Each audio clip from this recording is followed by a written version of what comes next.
Assalamualaikum warahmatullahi wabarakatuh. Perkenalkan, nama saya Arbaina, saya dari Prodi Farmasi 1A.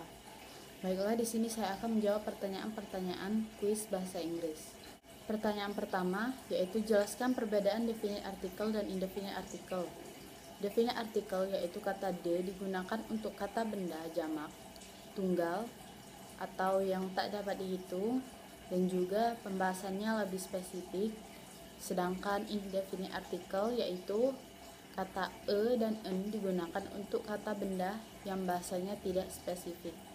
Soal yang kedua yaitu jelaskan perbedaan penggunaan artikel e dan artikel en. Artikel e digunakan untuk kata awalan itu huruf konsonan, sedangkan artikel en digunakan untuk awalan huruf vokal seperti a, i, u, e, dan o. Soal yang ketiga, jelaskan keadaan kapan kita menggunakan artikel the.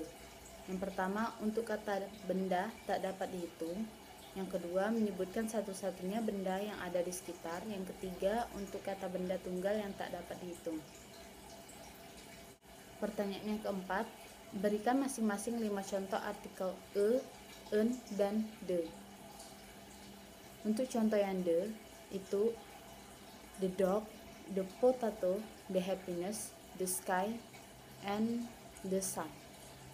Untuk contoh yang e, yaitu a dog, a potato, a spoon, a university, a new umbrella.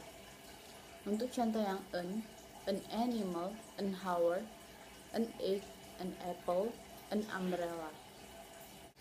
Pertanyaan yang kelima yaitu jelaskan yang dimaksud dengan adverb of frequency. Adverb of frequency ialah kata keterangan atau tambahan untuk menyatakan frekuensi, sering tidaknya atau berapa banyaknya suatu pekerjaan atau peristiwa terjadi. Soal yang keenam, sebutkan 5 macam adverb of frequency. Yang pertama, never, tidak pernah. Yang kedua, often, sering. Yang ketiga, sometimes, kadang-kadang. Yang keempat, normally atau biasanya. Yang kelima, always atau selalu. Pertanyaan yang ketujuh, di mana letak adverb or frequency pada kalimat positif? Letaknya yaitu sebelum verb atau kata kerja, setelah verb be, atau menerangkan adjektif, dan di antara auxiliary verb dengan main verb. Berlaku untuk adverb of frequency. Pertanyaan ke-8. Berikan contoh kalimat yang menggunakan adverb of frequency, baik kalimat positif, negatif, dan interrogatif. Kalimatnya yaitu he is always busy atau it's rarely used that way. Pertanyaan yang ke-9, jelaskan yang dimaksud dengan simple present tense. Simple present tense ialah jenis tense yang digunakan untuk berbicara mengenai tindakan atau peristiwa berulang kali atau permanen, pernyataan atau suatu hal yang selalu benar. Pertanyaan ke-10, apa perbedaan kalimat nominal dan kalimat verbal? Kalimat nominal adalah kalimat yang tidak menggunakan kata kerja tetapi menggunakan kata bantu dari kelompok to be, sedangkan kalimat verbal adalah kalimat yang menggunakan kata kerja. Soal yang ke-11, jelaskan rumus mengenai kalimat nominal pada simple present tense, baik kalimat positif, negatif, interrogatif, dan berikan contoh setiap kalimat. Rumus positif, subject plus am, are, is plus complement. Rumus negatif, subject plus am, are, is plus not plus complement. Rumus interrogatif, am, are, is plus subject plus complement. Kalimat positif yaitu she is beautiful, negatif she is not beautiful, dan interrogatif I'm a beautiful. Pertanyaan yang ke-12, jelaskan rumus mengenai kalimat verbal dan pada simple present tense, baik kalimat positif, negatif, dan interrogatif, dan berikan contoh di setiap kalimat. Rumus positif, subject plus verb atau es plus complement. Contohnya itu I go to school. Rumus negatif, subject plus do or does plus not plus verb 1 plus complement. Contoh kalimatnya, I don't go to school. Rumus interrogatif, do or does plus subject plus verb 1 plus complement. Contoh kalimatnya, do you go to school? Soal ke-13, jelaskan perbedaan penggunaan do dan does. Subjek yang digunakan pada do dan does itu berbeda. Pada do yaitu I, you, we, dan they.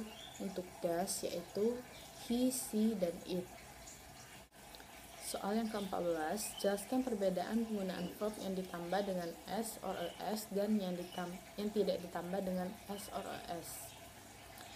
S dan es di dalam kata kerja digunakan jika akhiran hurufnya o, s, z, sh, dan ch. Ditambahkan es. Untuk akhiran hurufnya yang y didahului huruf hidup itu ditambah s. Jika akhiran hurufnya y yang didahului huruf konsonan itu ditambahkan es. Soal nomor 15, jelaskan perbedaan singular noun dan plural noun. Berikan contoh. Singular noun yaitu dibentuk dengan cara menambahkan artikel en, ataupun the. Contohnya itu a map, an apple, the computer.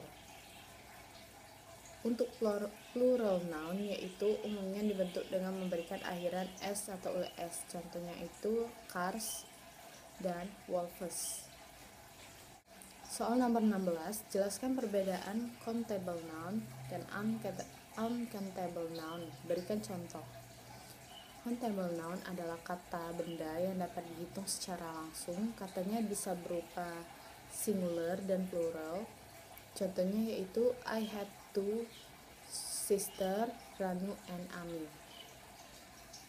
Sedangkan uncountable noun adalah kata benda yang tidak dapat dihitung, baik benda, zat, ide abstrak, dan emosi. Contohnya yaitu I need 2 cup of milk. Soal nomor 17, jelaskan perbedaan abstrak dan concrete noun. Berikan contoh. Abstrak noun merupakan kata yang akan disandingkan dengan kata sifat atau terposisikan sebagai subjek dan objek pada susunan kalimat baik nominal atau verbal bahasa Inggris. Sedangkan concrete noun ialah kata benda yang memiliki bentuk rupa dan dapat diamati oleh kita. Artinya kata benda ini memiliki wujud. Contohnya untuk yang abstrak itu happiness, sadness, hat. Untuk yang konkret cat, book, dan apple. Soal nomor 18, jelaskan perbedaan proper dan common noun. Berikan contoh. Proper noun adalah nama-nama orang, tempat, benda, atau gagasan yang spesifik. Sedangkan common noun adalah nama-nama orang, tempat, benda, atau gagasan secara umum. Contohnya untuk proper noun yaitu J.K. Rowling. Untuk yang common noun itu writer. Nomor 19, apa perbedaan compound dan collection noun? Berikan contoh. Compound noun adalah nominal baru yang dibentuk oleh gantungan dan nominal atau lebih, contohnya girlfriend atau seafood. Sedangkan collection noun adalah sebuah nominal yang diberikan untuk sekelompok atau sejumlah orang, tempat, atau benda, contohnya staff atau kru. Soal nomor 20, apa itu we have question? We have question adalah pertanyaan untuk meminta informasi, dapat berupa waktu, tempat, orang, dan benda. Soal nomor 21, jelaskan 8 macam we have question dan berikan contoh masing-masing. Yang pertama, who menanyakan orang, contohnya who is your favorite singer. Yang kedua, where menanyakan tempat, contohnya where did you put my wallet. Yang ketiga, why menanyakan alasan, contohnya why do you like banana. Yang keempat, when menanyakan waktu, when will you arrive. Yang kelima, how menanyakan cara, contohnya how do you turn on the TV. Yang keenam, what menanyakan objek, ide, atau aksi. Contohnya itu what is it? Yang ketujuh, which, menanyakan pilihan. Which do you prefer, coffee or milk? Yang kedelapan, whose, menanyakan kepemilikan. Contohnya whose bag is this? Soal nomor 22, bisakah we have question digunakan dalam kalimat negatif dan interrogatif? Bila iya, berikan contoh, dan bila tidak, maka jelaskan. Menurut saya iya, bisa. Untuk contohnya yaitu yang negatif, why don't you try? Untuk contoh yang interrogatif, what it is. Sekian video dari saya, itulah jawaban saya mengenai kuis bahasa Inggris. Saya akhiri, wassalamualaikum warahmatullahi wabarakatuh.